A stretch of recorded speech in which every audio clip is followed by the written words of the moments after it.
आज हम silent feature and resource of Indian constitution के बारे में पढ़ेंगे। ये मेकिंग ऑफ कॉन्स्टिट्यूशन का सेकंड पार्ट है। मैंने आपको बताया था कि कई देशों से इम्पोर्टेंट हिस्से उठाए गए हैं।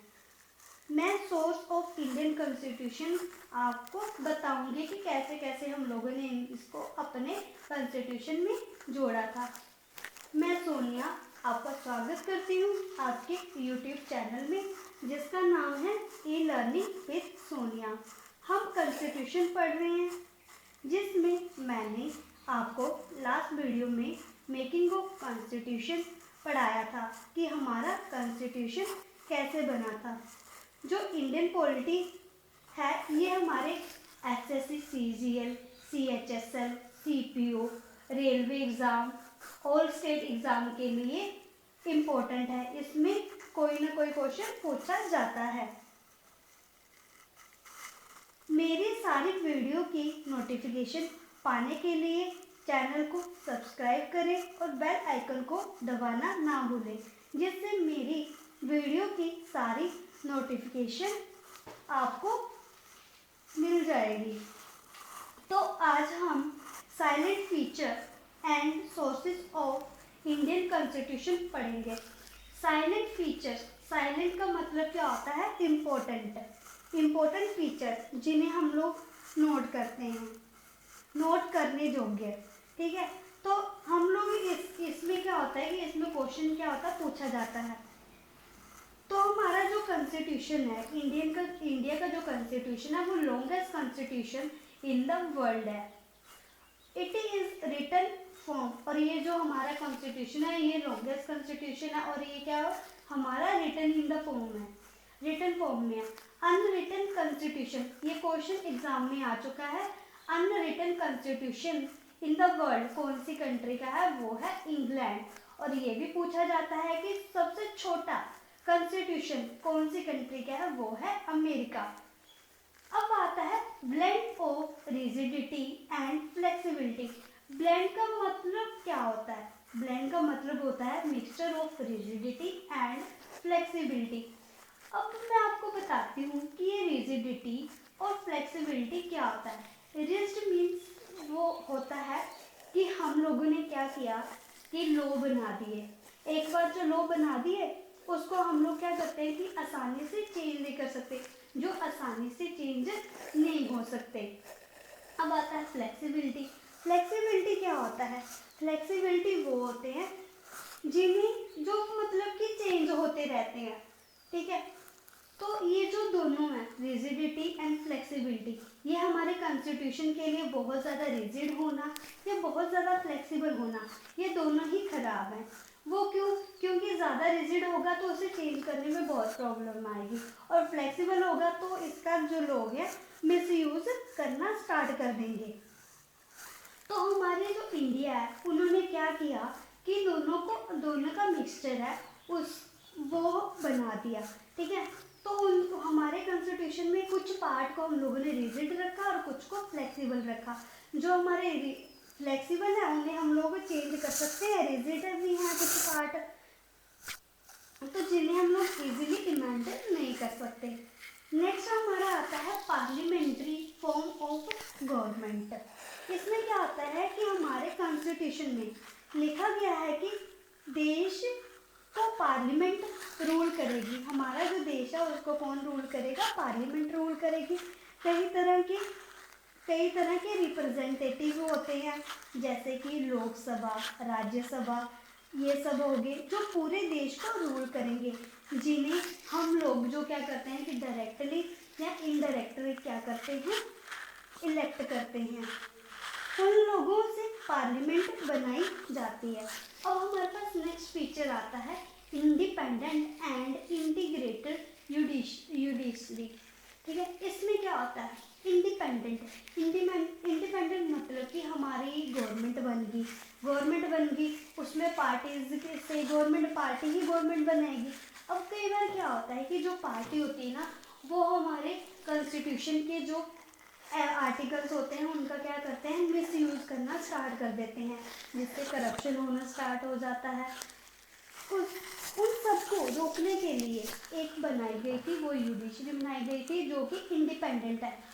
जो पार्टी बनाई है ये क्या कर सकते हैं, इस पे दबाव नहीं बना सकते। ये क्या है, इंडिपेंडेंट है। ये अपनी इसके पास पावर होती है कि ये क्या कर सकती है, डिसीजन ले सकती है कि करप्शन ना हो या फिर कोई हमारे फंडामेंटल राइट का वायलेशन ना करे, इसलिए ये जुडिशरी बनाई गई है। अब इंटीग्रेटेड क्या होता है कि हमारे सुप्रीम कोर्ट होती है, हाई कोर्ट होती है, डिस्ट्रिक्ट कोर्ट होती है। जो ये क्या है कि एक सिस्टम है एक।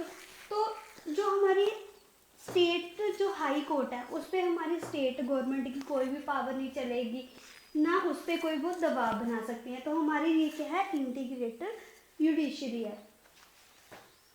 अब नेक्स्ट जो आता है हमारा फेडरल सिस्टम। फेडरल जो आता है उसमें क्या होता है, फेडरल सिस्टम में क्या होता है कि ये हमारा इसमें क्या होता है कि डिवीजन ऑफ पावर्स होती हैं। स्टेट और यूनियन में हमारे क्या होता है, डिवीजन ऑफ पावर्स होती हैं। हमारे जहाँ हमारे यहाँ जो होती है दो तरह की सरकारें होती हैं, एक स्टेट वाली और एक होती है सेंट्रल गवर्नमेंट। कई रूल जो होते हैं वो सेंट्रल गवर्नमेंट बनाती है और कई रूल जो होते हैं वो हमारे स्टेट गवर्नमेंट बनाती है। तो हम लोगों ने जो इनकी पावर्स है ना उनको क्या कर दिया हुआ है, डिवाइड कर दिया हुआ है, यूनियन लिस्ट में, स्टेट लिस्ट में, कंकरेंट लिस्ट में। तो मैंने आपको ये जो फेडरल सिस्टम है ये हमारे शेड्यूल वाला टॉपिक है, उसमें मैंने आपको डिटेल में एक्सप्लेन करके बताया हुआ है। तो आप मेरी वीडियो से देख लेना, मैं नीचे उसका लिंक दे दूंगी आपको। अब आता है सेकुलर स्टेट। इसमें क्या होता है, सेकुलर स्टेट में क्या होता है, जो हमारा नेक्स्ट पॉइंट है कि हमारा जो सेकुलर का मतलब होता है कि हमारा जो देश है ना उसमें कोई भी धर्म नहीं है। जो इसमें किसी भी धर्म के भी लोग रह सकते हैं। यहाँ पे कोई भी ये हम लोग इंडिया को हिंदू राष्ट्र नहीं बोल सकते क्योंकि इसमें बहुत सारी जो होती हैं धर्म के लोग रहते हैं। जैसे कि पाकिस्तान है, पाकिस्तान क्या आता है, इसमें मुसलमान वगैरह रहते हैं, इस्लामाबाद, ठीक है, वो वाली स्टेट है। बट यहाँ पे हमारे जो इंडिया में ऐसा कुछ नहीं है, ये सेकुलर स्टेट है, यहाँ पे किसी भी धर्म के लोग रह सकते हैं। अब आता है वेलफेयर स्टेट। वेलफेयर स्टेट क्या होती है, वेलफेयर स्टेट जो होती है ये बनाई जाती है लोगों की भलाई के लिए। अब तो क्या होता है वेलफेयर स्टेट में, हमारे पास क्या होता है कि अब एक राजा होता है, वो क्या करता है कि अपनी तिजोरी भरता रहता है पैसों से, जनता के लिए कुछ करता नहीं है। बट हमारी जो कॉन्स्टिट्यूशन थी, पार्टी थी, उन्होंने क्या किया कि एक वेलफेयर स्टेट बनाई जो लोगों की भलाई के लिए क्या करेगी, काम करेगी। अब आता है हमारे पास नेक्स्ट पॉइंट आता है, वो आता है यूनिवर्सल अडल्ट फ्रेंचाइजेस। इसमें क्या होता है, इसमें हमारे जो वोटिंग राइट है वो हमें मिलता है।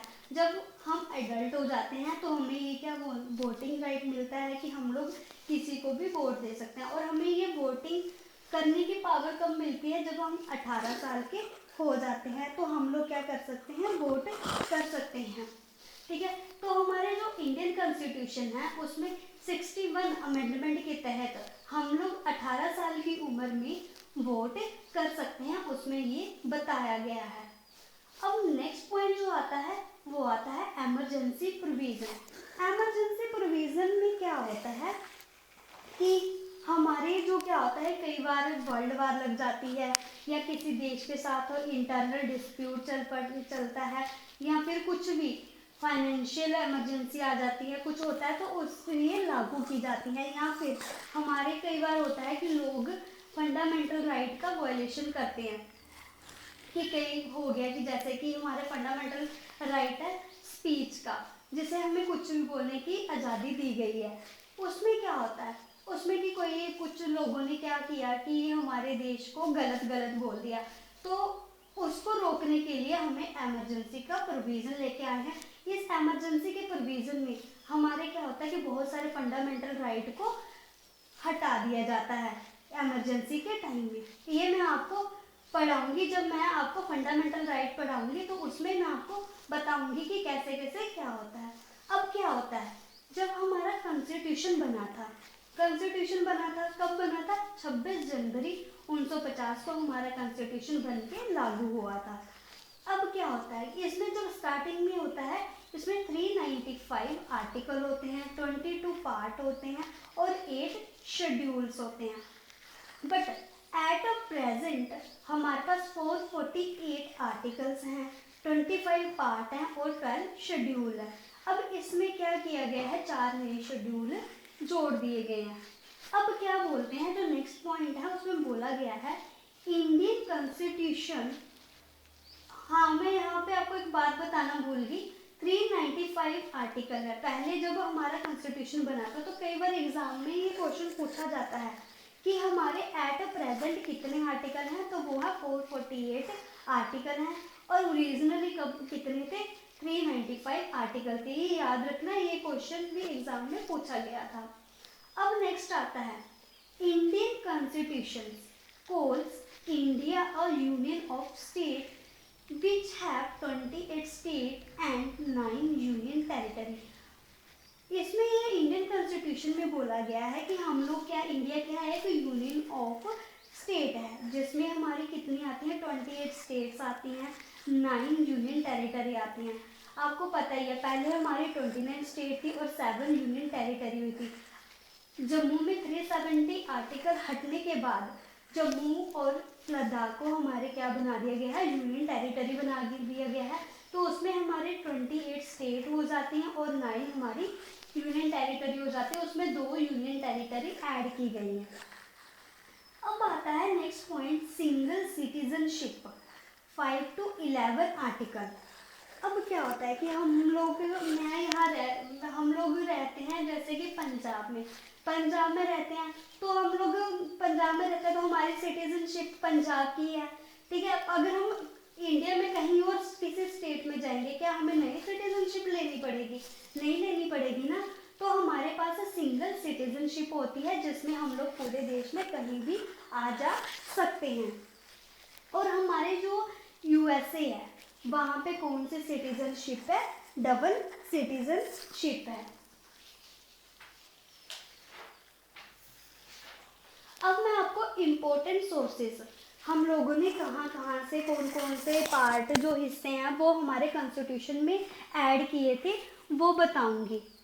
ब्रिटेन से हम लोगों ने पार्लियामेंट्री फॉर्म ऑफ गवर्नमेंट इसको लिया हुआ है। पार्लियामेंट्री फॉर्म ऑफ गवर्नमेंट आपको तो पता ही है, हमारे जब इंडिया आज़ाद नहीं था तो क्या अंग्रेज़ों का गुलाम था, तो अंग्रेज़ों ने पहले से ही क्या किया हुआ था कि इसको बिल्ड करके अपनी एक पार्लियामेंट बना के रखी हुई थी।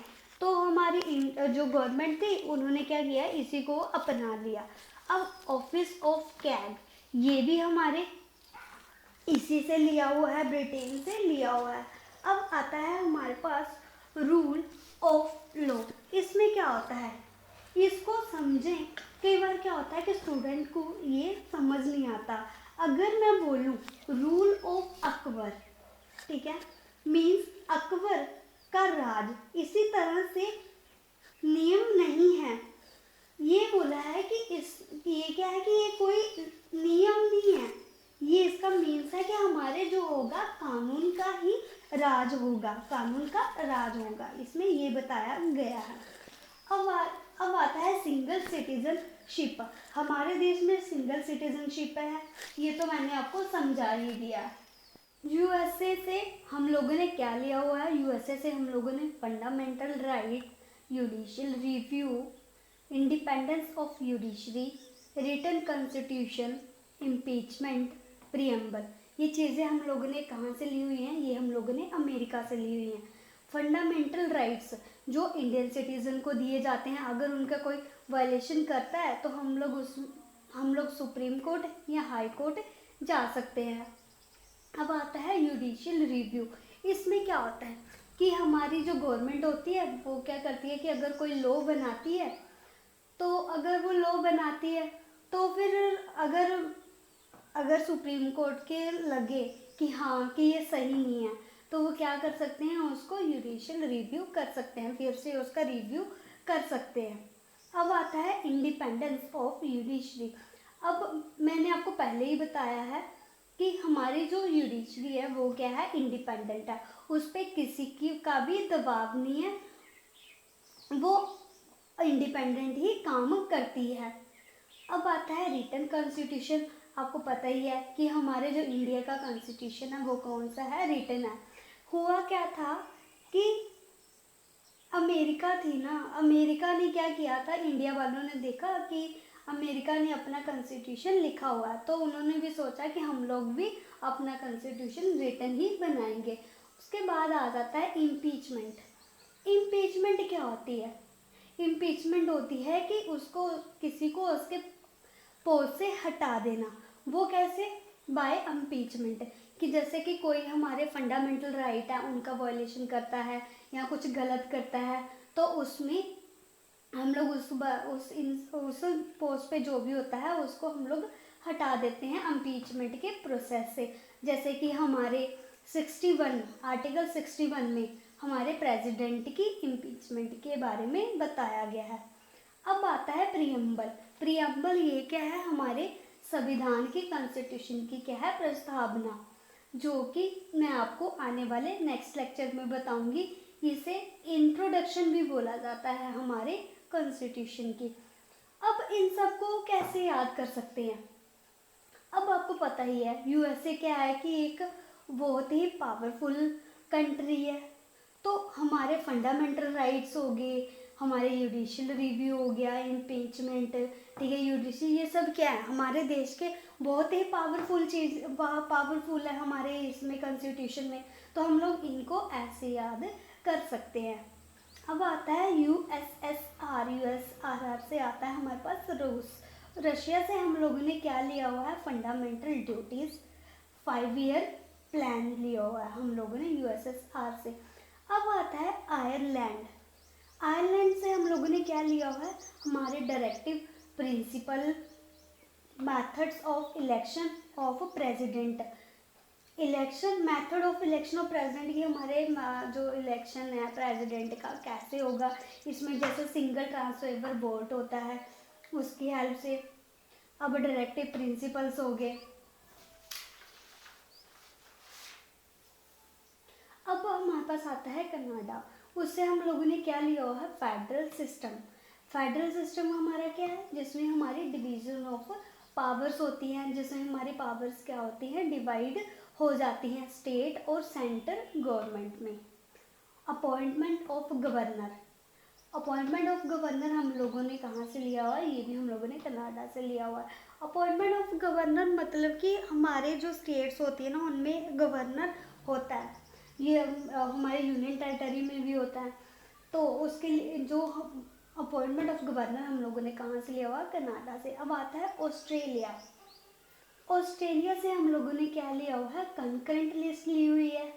Language of preamble, joint setting, ये क्वेश्चन पूछे जाते हैं, ये सोर्स ऑफ इंडियन कॉन्स्टिट्यूशन है, इनमें से डायरेक्ट क्वेश्चन पूछे जाते हैं कि जैसे पूछ लिया जाता है कि लैंग्वेज ऑफ प्रियम्बल कहाँ से ली हुई है, हमारे इंडिपेंडेंट ऑफ जुडिशरी कहाँ से ली हुई है, फंडामेंटल राइट्स कहाँ से लिए हुए हैं, ये सब पूछ लिया जाता है।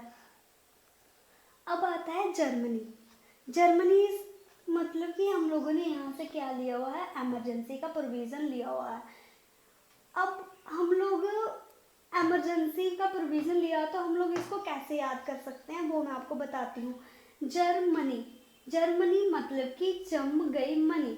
जम गई मनी मतलब कि जैसे कि जम गई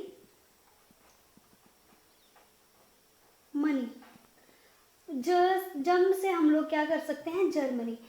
अब क्या हुआ कि वहाँ पे क्या हुआ, बहुत सारी बर्फ़ पड़ गई, जो सभी के पैसे हैं वो जम गए।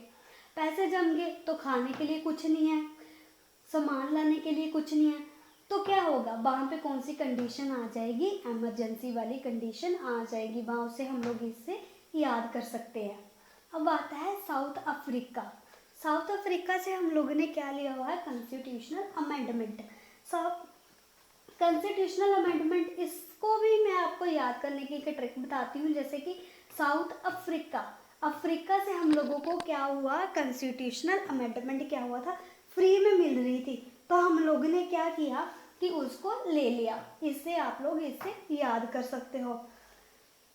सो फ्रेंड्स, मैंने आपको समझा दिया है। आई होप आपको समझ आया होगा। अगर आपको कोई भी डाउट है तो कमेंट बॉक्स में कमेंट करें, और बाकी वीडियो के लिए चैनल को सब्सक्राइब करें, लाइक करें, शेयर करें, और आपको मेरी वीडियो कैसी लगी और ये मुझे कमेंट बॉक्स में ज़रूर बताएं। Thank you for watching my video.